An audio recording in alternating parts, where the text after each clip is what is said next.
গতকাল তুতু দিদিরা আমাদের বাড়িতে এসেছিল কিছুক্ষণের জন্য।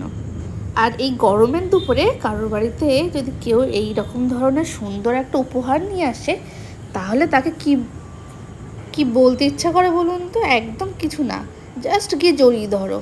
মানে সে একদম আমার মনের কথাটা বুঝেছে। এই গরমের দুপুরে তো বেশ হাঁসফাঁস করছিলাম, আর নিয়ে চলে এসেছে আমুলের ফ্রুট অ্যান্ড নাটের এই অপূর্ব সুন্দর আইসক্রিমটি।